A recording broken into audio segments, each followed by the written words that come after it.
Acquiring nuclear weapons has long been a taboo topic in Iran, where the country's supreme leader has declared them un-Islamic.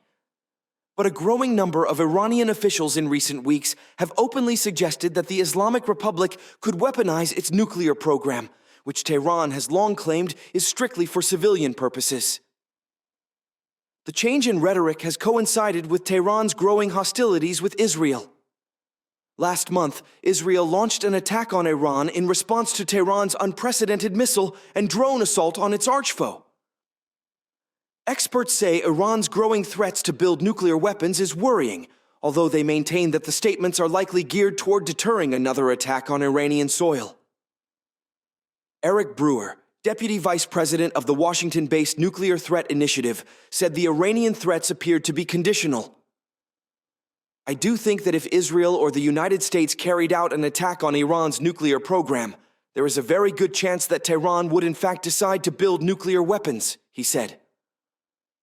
Real or rhetoric? Kamal Karazi, a former foreign minister and current advisor to Supreme Leader Ayatollah Ali Khamenei, warned on May 13th that if Israel threatens Iran, we might review our nuclear doctrine.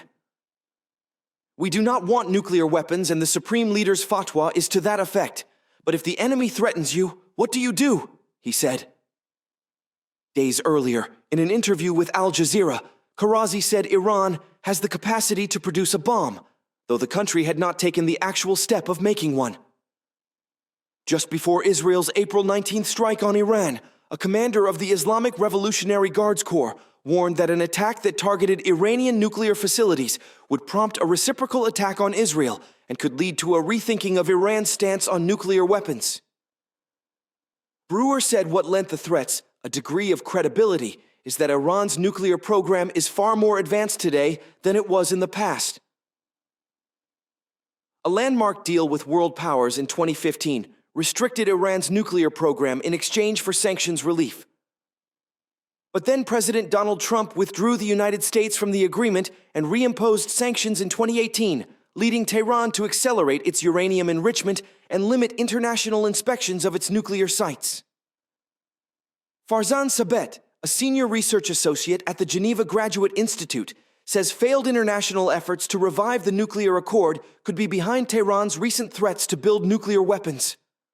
Another reason, he said, could be to deter the current or a future U.S. administration from undertaking another maximum pressure-style economic and military campaign against Iran. Fatwa not an obstacle. In 2010, Khamenei issued a fatwa, or religious decree, saying that Iran considers the use of nuclear weapons to be haram and that the country would not pursue one. The fatwa has been cited as evidence by Iranian officials that the Islamic Republic does not seek nuclear weapons. But Brewer said Khamenei's fatwa was not a meaningful barrier to Iran building the bomb. Iran could in theory do most of the work on a weapon with the fatwa in place, and then Khamenei could rescind it at the last minute, he added.